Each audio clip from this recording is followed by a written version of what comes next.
Ariel Helwani post-fight at UFC 144 alongside Quinton Rampage Jackson. And Rampage, thank you very much for the time. Obviously a disappointing evening for you, considering how important this fight was.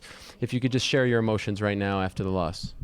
Well, I'm not just really disappointed that I lost. It's, I came to this fight knowing there's a good chance that I wasn't going to be victorious with all the, the injuries and stuff I had to face. That's why I just wanted to put on a good show. For the fans. So I'm not just disappointed in the loss. I'm more disappointed in the way I lost. And I feel like my team and stuff, they put in a lot of hard work and everything, and I just came up short. It's just one of those things. So I'm not really disappointed in the loss. I'm just the way I lost and that I re-injured my knee again. The same injury? Yeah, it's the same injury. So it's not that bad. I'm not going to need surgery or anything. It's just one of those things that you got to rehab and let heal up. And I thought that it would heal up in enough time to be good for the fight. But as soon as he took me down, that one time, that one slam after I slammed him, it just went. And it was crazy. How did you injure your knee? I injured my knee wrestling with one of my sparring partners, Tyson Jeffries. He's an awesome wrestler, and my wrestling was really good. I was doing really good, and just one day he was going for a takedown, and it got very competitive because my wrestling got a lot better since the John Jones camp. And he did one of those trip moves, and he blocked my knee with his leg, and it popped out. And the doctor told me not to fight. He told me just go ahead, let it heal up. But then, I was too stubborn. I said no, I didn't want to let the Japanese fans down, and so I took this fight. I fought injured before. I never backed out of a fight so far from an injury. And some I won, and some I lost. Like when I fought Shogun, I was injured. I shouldn't took the fight, but I took it.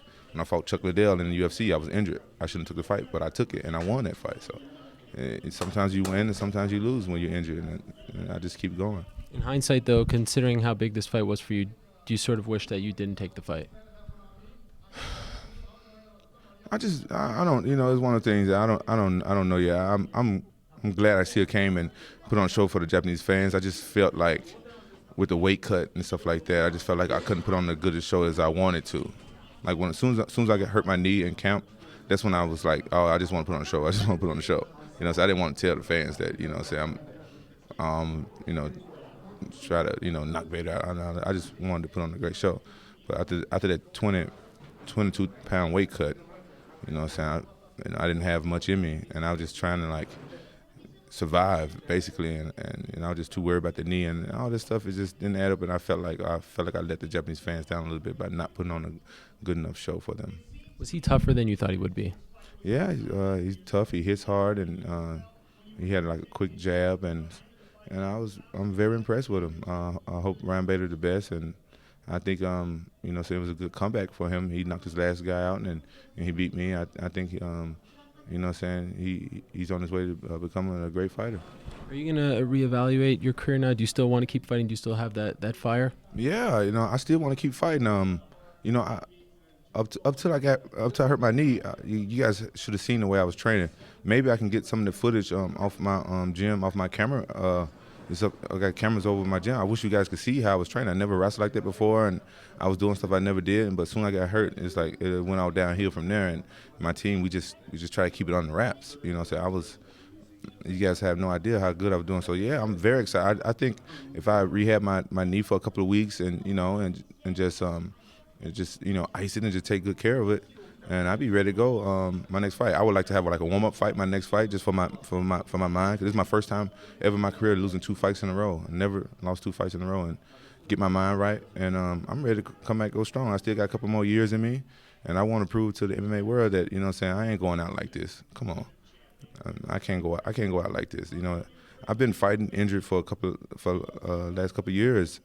Since the Vanderlei fight, I always have little problems here and there, but I'm just gonna work on them.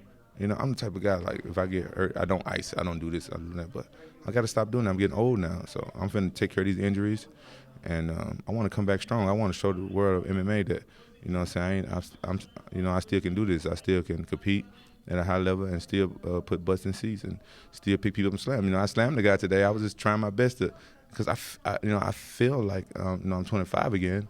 And everything, I got the really good doctors around me and stuff now, helping me take care of myself. So I just want to show the world that I still got it. But, it's just unfortunate that this camp for the turn it went, and I'm not making excuses, but that's the way it go in competitive sports like this, like sometimes, it happens. Finally, you mentioned the slam. You came out to the Pride music. What was the reception like, and how did that make you feel? And did they give you an extra boost? I know you were hurt and you weren't feeling great, but being there back in Saitama with the people cheering you, what did that feel like? Yeah, I'm telling you guys, they gave me such a big boost. I don't think that I could even made it through that fight if it wasn't for the Japanese fans and their energies and stuff like that. I wanted to give up after the first round because of how weak I was after that weight cut. And you know what I'm saying, my head still wasn't right because I lost a lot of weight. And I was drinking water all the way from yesterday all the way up to today trying to get, the water back in me and everything. But, I found the energy and I was like, I wanted to slam him. A lot of fans been asking for slams. And I jeopardized a lot of energy to do that. But I just want to please the fans. That's the type of person I am. I listen to my fans, and I've been wanting to slam for them for a while. And I didn't think I could get it on Bader because he's such a better wrestler than me. And but I pulled it off. I seen the opportunity, him going to try to knee me in the head, and I caught that leg. I was like, yeah, I'm finna get these fans a slam. And I felt it. Normally I pick people up faster and stuff like that, but I didn't have the energy. But I got them up, and I was like, what I'm saying, I just wanted to give the fans a slam, and it cost me a lot of energy, but it was worth it to. It was worth it to get the fans a slam. I just wanted to please my fans because I love them so much. I had to keep it real. I don't like all MMA fans, but I love my fans. And I do anything for my fans. Well, Rampage, thank you very much for the time. As always, we appreciate it, and very much looking forward to your next fight and feel better with the knee. I know you were in a lot of pain out there, and as always, on Thursday we had a nice chat, so I appreciate the time, as I appreciate the time right now. No problem.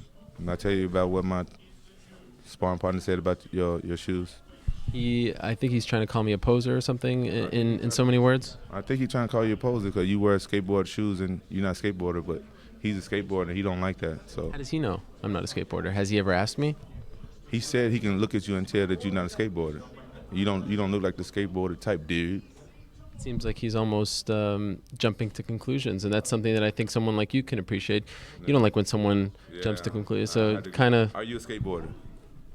Do I have to answer right now? Yes. Honestly. No. Thank you. Case closed.